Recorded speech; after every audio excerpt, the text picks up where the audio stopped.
Hello दोस्तों, नमस्कार। आप सभी का स्वागत हमारे channel Hindi GS practice class by Hemlata पर। कैसे हैं आप सब? आई होप कि आप सब अच्छे होंगे, मस्त होंगे, पढ़ाई सढ़ाई तो करते ही होंगे। आज के सेशन का बढ़िया देखते हैं। चिंतामणि और रीतिकाल के बीच के अंतर देख लेते हैं।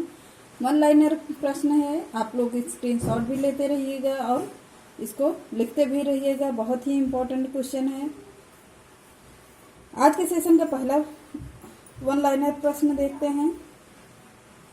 चिंतामणि आचार्य रामचंद्र शुक्ल द्वारा रचित हिंदी निबंधात्मक समालोचना ग्रंथ है।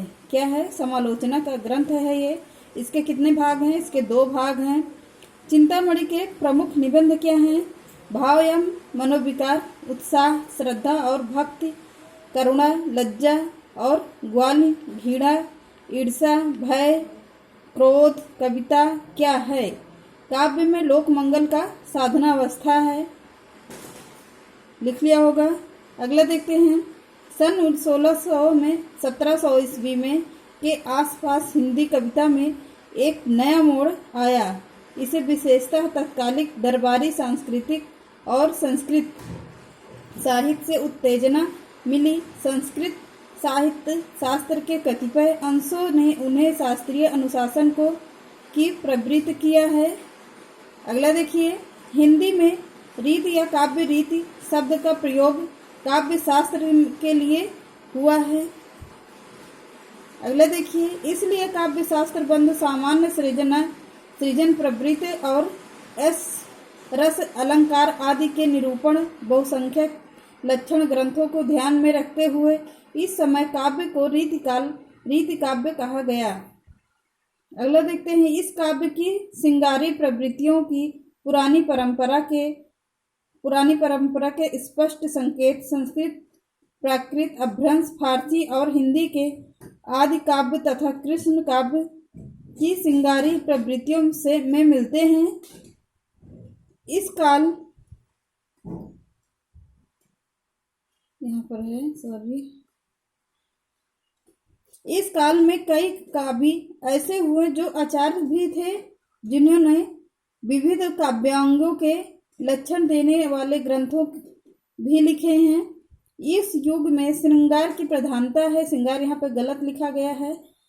श्रृंगार ऐसे लिखा जाता है। हमारा हाथ देखते रहिएगा। श्रृंगार ऐसा हो जाएगा। श्रृंगार की प्रधानता रही है। यह युग मुक्तक रचना का युग रहा है। मुख्यतः कवित्व, सवैये और दोहे इस युग में लिखे गए हैं। कवि राजाश्रित होते थे, इसलिए इस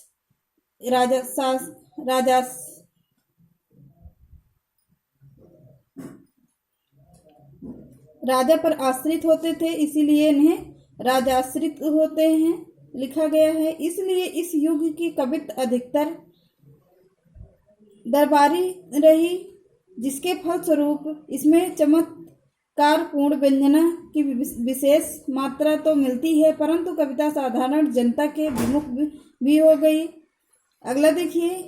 रीतकाल के अधिकांश कवि दरबारी थे। अधिकांश कवि राजा के दरबार में रहते थे।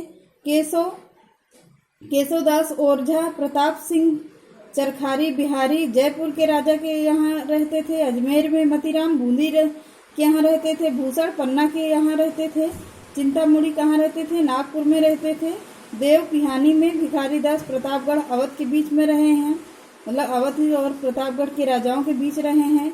रघुनाथ कहाँ रहते थे? काशी में। बेनी कहाँ रहते थे? किशनगढ़ में। गंग दिल्ली में रहते थे। टीकाराम बड़ौदा में रहते थे। ग्वाल कहाँ रहे? पंजाब में रहे। चंद्रशेखर वाजपेयी कहाँ रहे? पटियाला में रहे। हरनाम कहाँ रहे? कपूरथला में। कुलपति मिश्र कहाँ रहे? जयपुर में। निवाज पन्ना में रहे। सूरत मिश्र कहाँ रहे? दिल्ली के राजा के यहाँ रहे। कवित्र उदयनाथ अमेठी के ऋषिनाथ काशी में रहे। रतन कवि कहाँ रहे? श्रीनगर गढ़वाल में रहे। बेनी बंदीजन अवध में रहे। बेनी प्रवीण कहाँ रहे? लखनऊ में रहे। ब्रह्मदत्त कहाँ रहे? काशी में रहे। ठाकुर कहाँ रहे? बुंदेलखंडी जयपुर में रहे। बोधा कहाँ थे? पन्ना में थे। गुमान मिश्र कहाँ थे? पिहानी में।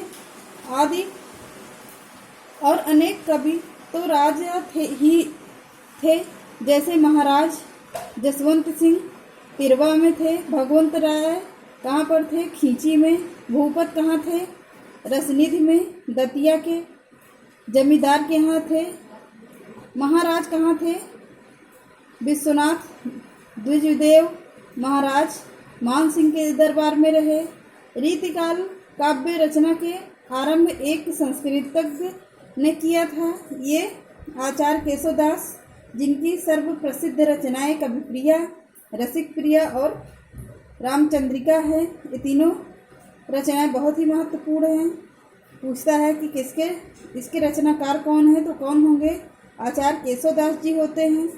अगला देखिए, कविप्रिया में अलंकार और रसिक प्रिया में रस का दोहा सोदा हरण निरूपण है। लक्षण दोहों में और उदाहरण कवित्व सवैये में है। लक्षण क्या है? लक्षण ग्रंथों की यह परंपरा रीत काव्य में विकसित हुई है। अगला देखते हैं, रामचंद्रिका केशव का प्रबंध काव्य है, जिसमें भक्ति की तन्मयता के स्थान पर एक सृजक कलाकार की प्रखर कला चेतना प्रतिष्ठित हुई है। केशव के कई दशक बाद चिंतामणि से लेकर 18वीं सदी तक हिंदी में रीति काव्य का अशस्त्र स्रोत प्रभावित रहा है, जिसमें नर नारी जीवन के रमणीय पक्षों और तत्संबंधी सरस संवेदनाओं के अत्यंत कलात्मक अभिव्यक्ति व्यापक रूप में हुए हैं। ये रहा आज का महत्वपूर्ण प्रश्न।